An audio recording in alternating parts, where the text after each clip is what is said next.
News portal scroll.in ने एक खबर पब्लिश की है जो कि बहुत हैरान कर देने वाली खबर है। मीडिया में आपको ये खबर नहीं दिखाई देगी।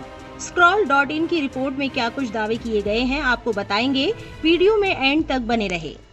डॉक्यूमेंट्स होने के बावजूद कैसे एक मुस्लिम नौजवान पहुंच गया बांग्लादेश, सरकार और अधिकारियों की मिलीभगत का इल्जाम।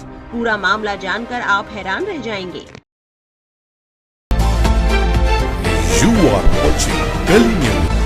पश्चिम बंगाल के मालदा जिले के नारायणपुर गांव के रहने वाला 19 साल का अमीर शेख एक साधारण परिवार से आता है। वो काम की तलाश में जून में राजस्थान के भिलवाड़ा गया था, जहां वो एक निर्माण स्थल पर मजदूरी कर रहा था। लेकिन 25 जून को राजस्थान पुलिस ने उसे और कुछ अन्य मजदूरों को काम पर जाते समय पकड़ लिया। पुलिस ने उनसे पहचान पत्र मांगे और अमीर ने अपना आधार कार्ड और जन्म प्रमाण पत्र दिखाया। फिर भी पुलिस ने उसे बांग्लादेशी बताकर हिरासत में ले लिया, क्योंकि उसके पास वोटर कार्ड नहीं था। परिवार ने फोन पर और दस्तावेज भेजे, जैसे माता पिता और दादा दादी के पासपोर्ट, वोटर कार्ड और 1941 का जमीन का दस्तावेज, लेकिन पुलिस नहीं मानी।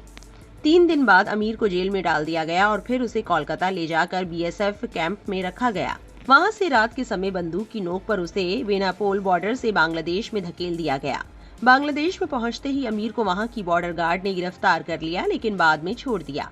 वो भूमरा बॉर्डर के पास एक चाय की दुकान पर काम करने लगा, जहां उसे सिर्फ खाना मिलता था, पैसा नहीं। जुलाई में सोशल मीडिया पर उसका एक वीडियो वायरल हुआ, जिसमें वो रोते हुए कह रहा था कि बीएसएफ ने उसे बॉर्डर पार धकेल दिया है। परिवार को पुलिस ने कुछ नहीं बताया था। इसी वीडियो से उन्हें पता चला। अमीर के पिता जीएम शेख ने 7 अगस्त को कलकत्ता हाईकोर्ट में याचिका दाखिल की कि उनके बेटे को गलत तरीके से बांग्लादेश भेजा गया। सुनवाई 13 अगस्त को होनी थी। इस बीच 12 अगस्त को अमीर के चाचा अजमोल शेख को बीएसएफ अधिकारियों से फोन आए। उन्होंने कहा कि अमीर उनके पास सुरक्षित है, उसे इलाज मिला है और परिवार चुपचाप कोलकाता से ले जाए। अधिकारियों ने कहा कि अगर कोई पूछे तो कहना कि वो कहीं घूमने गया था। एक अधिकारी ने तो ये भी स्वीकार किया कि वो जोखिम ले रहे हैं और कानून इसकी इजाजत नहीं देता। परिवार ने इन कॉलों की रिकॉर्डिंग की। अगले दिन परिवार बॉर्डर पर गया और अमीर 13 अगस्त को वापस आ गया। 15 अगस्त को स्वतंत्रता दिवस पर घर पहुंचा, जहां पत्रकार, पॉलिटिशियन और गांव वाले आए। कोर्ट में सरकारी वकील ने कहा कि अमीर 12 अगस्त को खुद बॉर्डर पार करने की कोशिश कर रहा था और उसे बसीरहाट पुलिस स्टेशन में रखा गया है। लेकिन अमीर का कहना है कि बीएसएफ ने उसे 2 दिन पहले ही वापस लाया था। परिवार का आरोप है कि बीएसएफ मामले को दबाने की कोशिश कर रही थी, ताकि कोर्ट में सच न आए। सोशल मीडिया पर इस मामले को लेकर कई लोगों के रिएक्शन सामने आए हैं। एक एक्स यूजर ने लिखा, एक 19 वर्ष के नौजवान के पास तमाम 1941 की लैंड डीड और पासपोर्ट जैसे तमाम डॉक्यूमेंट्स मौजूद थे, फिर भी बीएसएफ ने इसे बॉर्डर पर बांग्लादेश में धकेल दिया।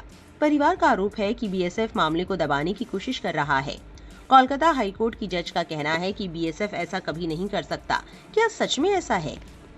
इस पर तमिल ग्रामसी नाम के यूजर ने लिखा, आप क्या करेंगे अगर सरकार आपको दूसरे देश में फेंक देती है, सिर्फ इसलिए क्योंकि आप भी उनकी जैसी भाषा जानते हो और समुदाय विशेष से आते हो। बीजेपी को सत्ता से हट जाना चाहिए। शताद्रु नाम के यूजर ने लिखा, वाह, हम सीएए के जरिए पाकिस्तानियों को भारत में ला रहे हैं और भारतीय लोगों को बाहर धक्का दे रहे हैं। वाकई में बीजेपी के अच्छे दिन यही है। एक और यूजर ने कहा, झूठ और नफरत एक बार नहीं कई बार सामने आ ही जाती है, अंत में सत्यमेव जयते। scroll.in की एक रिपोर्ट के मुताबिक ये घटना बीजेपी शासित राज्यों में बंगाली मजदूरों पर चल रही कार्रवाई का हिस्सा लगती है, जहां उन्हें बांग्लादेशी घुसपैठिया बताकर निशाना बनाया जा रहा है। अमीर और उसके परिवार को अब डर है कि ऐसा फिर हो सकता है और वो जिम्मेदार लोगों पर कार्रवाई की मांग कर रहे हैं। ये मामला दस्तावेजों के बावजूद नागरिकता पर सवाल उठाने और सीमा पर गलत व्यवहार की समस्या को दिखाता है। राजनीतिक पार्टियां जैसे कांग्रेस और तृणमूल कांग्रेस ने इसमें क्रेडिट लेने की कोशिश की, लेकिन परिवार सिर्फ न्याय चाहता है। आपकी इस मामले पर क्या राय है, कमेंट में जरूर लिखें और ऐसी और जरूरी खबरों के लिए हमारे चैनल से जुड़े रहें।